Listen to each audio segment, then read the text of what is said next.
Dacă nu mă dai la muzică, eu mă sinucid. A fost amenințarea fără de care poate Gheorghe Zanfir nu ar fi cântat niciodată la Nai. Născut la data de 6 aprilie 1941 într-un oraș mic, Găiești, din județul nu foarte bogat al Munteniei, Dâmbovița, Gheorghe Zanfir declara că cea mai frumoasă amintire din copilărie pentru el a rămas păscutul caprelor. S-a ocupat de păscut de la vârsta de 7 ani până la 15. Păscând caprele, copilul Gheorghe Zanfir a început să cânte la fluier și la muzicuță. Despre muzicuță declara însă că nu i-a plăcut. La finalul celui de-al doilea război mondial a reușit să procure un banjo provenit de la un soldat întors din război. A fost primul instrument la care a cântat și pe care l-a obținut amenințându-și tatăl că se va sinucide dacă nu-l va primi. Nu a fost singura amenințare cu sinuciderea. La 14 ani, copilul Gheorghe Zanfir își amenința părinții din nou că se va sinucide dacă nu va fi dat la liceul de muzică. Până să ajungă la liceu, Gheorghe Zanfir reușește să învețe să cânte la acordeon. Mai mult, se îndrăgostește de acest instrument, iar în momentul în care ajunge la liceul de muzică, este foarte sigur că vrea să facă o carieră la acordeon. Însă la liceul de muzică îl cunoaște pe Fănică Luca, conform declarațiilor lui George Enescu, cel mai bun suflător al vremurilor. Tânărul Gheorghe Zanfir avea să refuze inițial propunerea maestrului Fănică Luca, fugind plângând din clasa lui. Voia să cânte la acordeon, nu să sufle în nai. Însă, această nehotărâre a lui a fost repede rezolvată de tatăl său, despre care povestește că l-a întors din drum cu o palmă, nehotărârea lui durând maxim un minut. Întors în clasa de nai a lui Fănică Luca, Gheorghe Zanfir începea timid drumul către cele 150 de milioane de albume vândute. Însă, orbit de plăcerea de a cânta, adolescentul Gheorghe Zanfir nu se mai înscria la cursurile liceului de cultură generală, lucru despre care tatăl său a aflat, moment în care l-a retras de la liceul de muzică și l-a adus înapoi în orașul natal, Găiești. Disperat fiind să se întoarcă la școală, a furat bani de la tatăl său pentru a lua trenul către București, înapoi către școala de muzică. Din acel moment nu a mai părăsit-o. Însă relația sa cu naiul nu se concretiza. Acesta fugea din clasa lui Fănică Luca pentru a se duce în clasa de contrabas. Asta se întâmpla prin 1950, când am fost acceptat la școala specială de muzică numărul 1 din București. Aveam 14 ani. Am reușit la examen în comisia care alegea elevii după conformația fizică. Acești profesori din comisie erau vreo 14-15. Eu venisem de la țară. Habar n-aveam cine e Fănică Luca. Văzând că am configurația pentru acest instrument, Fănică Luca mi-a zis să încerc să cânt la nai. Eu i-am zis că refuz și am plecat din clasă. Tata m-a împins din nou, mi-a dat și 2 palme și așa am rămas cu titlul de încercare la nai. Pentru 2 luni, dacă nu-mi convine, pot să plec, ceea ce s-a și întâmplat. După 2 luni, din cauza efortului fizic, am părăsit naiul. M-am dus la clasa de contrabas. M-a căutat Fănică Luca la câteva zile prin școală. Mi-a dat câteva palme și m-a întors la clasă. Mi-a zis, cu 3 melodii am cucerit globul pământesc, tu ai să-l cucerești mai mult ca mine. Nu-ți dai seama că ai talent? Și am rămas la clasă.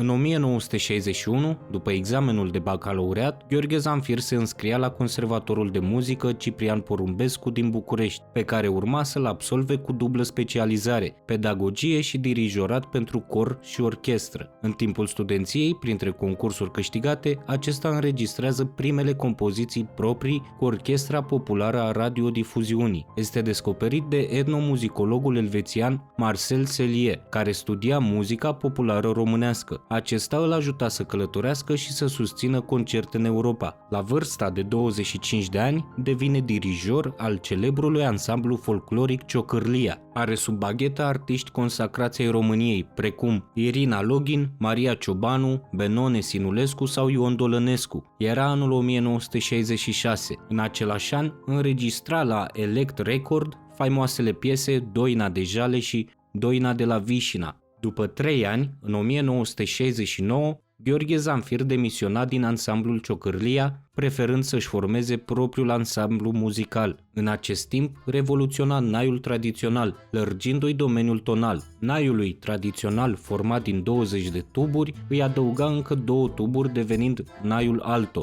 Însă nu s-a oprit aici. confecționa naiul cu 25 de tuburi, tenor, și cu 28 de tuburi, bas. Mai departe, naiul contrabas format din 30 de tuburi. Aceste naiuri erau prezentate pentru prima dată într-o serie de 45 de concerte din anul 1970, susținute în Paris.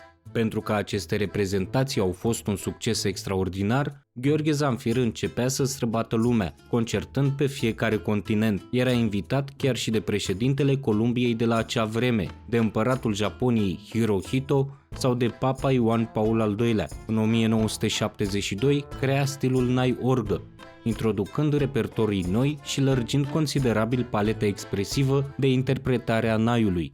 În 1974 compunea Misa pentru pace pentru nai, cor, orgă și orchestră, pe care o înregistra la București cu Orchestra Națională de Radio și Corul Madrigal. Single-ul său, Et d'amour, devine unul din hiturile cele mai apreciate ale anului 1976. În turneele din 1976 îl cunoștea pe faimosul compozitor James Last, cu care înregistra piesa Pastorul Singuratic de pe albumul compozitorului Amintiri din Rusia. Piesa câștiga prestigiu internațional și era utilizată în producții de televiziune și film, cea mai cunoscută producție fiind Kill Bill, volumul 1, în regia lui Quentin Tarantino.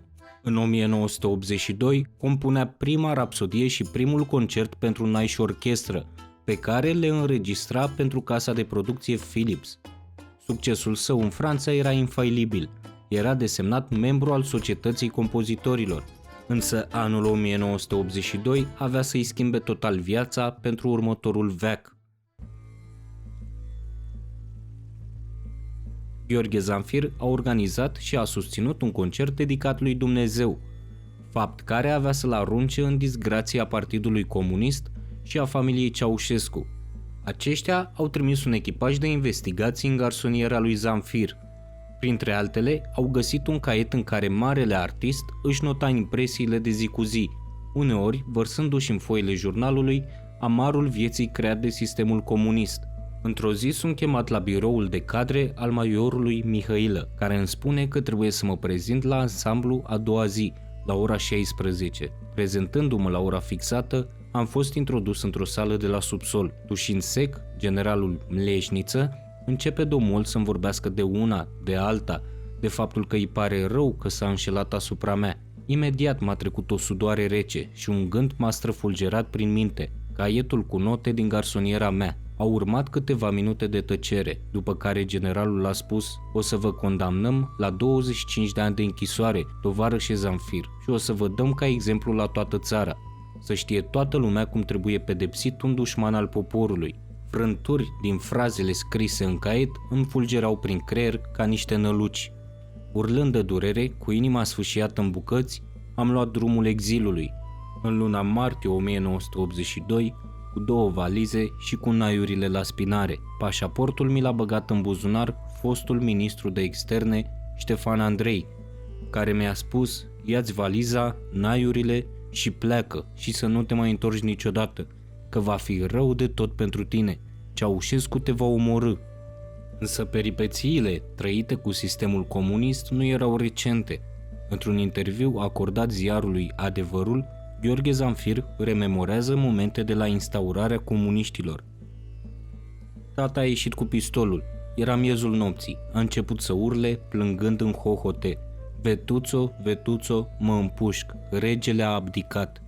Suntem distruși, comuniștii vor veni la putere. Atât a spus tata și, în loc să descarce cele 6 gloanțe, le-a tras în aer. S-a gândit probabil la salvarea copiilor, a familiei, dar gestul a fost al unui om disperat.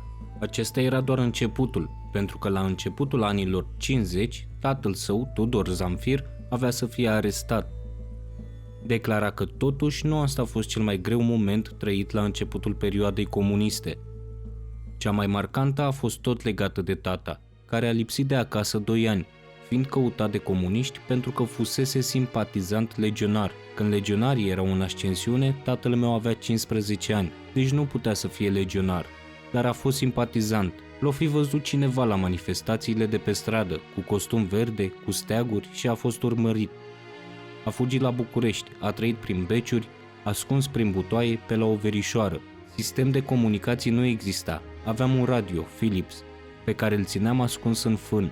Apoi, tata s-a dus la Gorj, acolo unde s-a născut mama, unde a stat ascuns mai multe luni. Până la urmă, l-a salvat o avocată din Ploiești și, după proces, a venit acasă.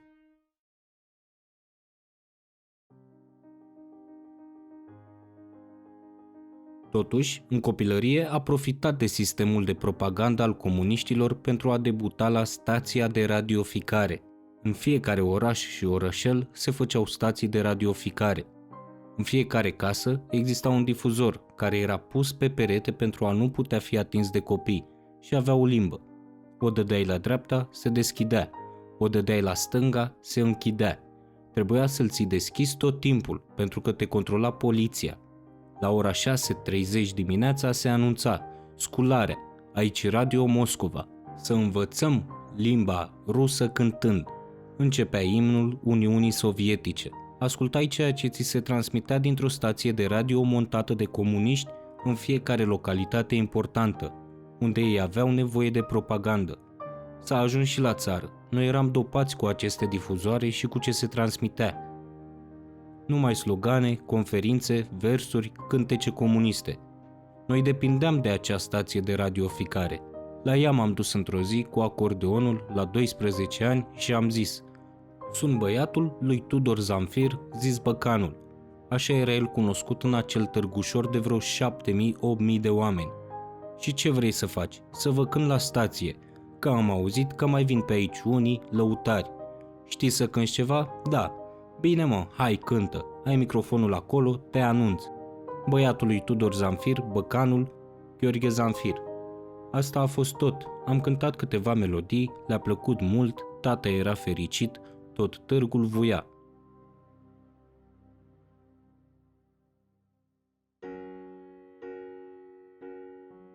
Revenim la anii exilului. Se muta definitiv la Paris, continua activitatea, astfel că în 1984 compunea primul quintet pentru Nike și quartet de coarde, numit Quintetul Plopilor, pe care îl cânta împreună cu quartetul Oxford din Toronto.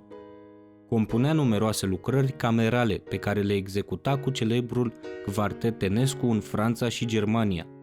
Continua colaborările cu filmele produse la Hollywood, dar și în România. În anul 1984 înregistra pentru filmul Karate Kid, iar în 1987 acesta compunea alături de Ennio Morricone și Sergio Leone coloana sonoră a filmului A fost odată în America. 1987. Roma mă solicită prin Ennio Morricone și Sergio Leone pentru a înregistra tema principală la filmul care avea să facă turul lumii. Experiența a fost unică, participarea Naiului în desfășurarea acțiunii fiind majoră, creând impactul pe care realizatorii mizau. Intervenția mea avea să creeze emoția care a făcut din acest film unul din cele mai vizionate și apreciate filme din lume la acea epocă. Talentul său era recunoscut și la Vatican, așa că a fost primul artist român ce a cântat la o mesă privată a lui Papa Ioan Paul al II-lea. Reușea să se întoarcă în țară în anii 90.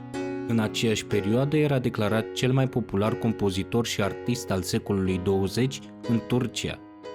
Dar acum întâmpina probleme în Franța, statul francez confiscându-i proprietățile din cauza datoriilor, lucru care nu l-a împiedicat totuși să-și continue concertele internațional.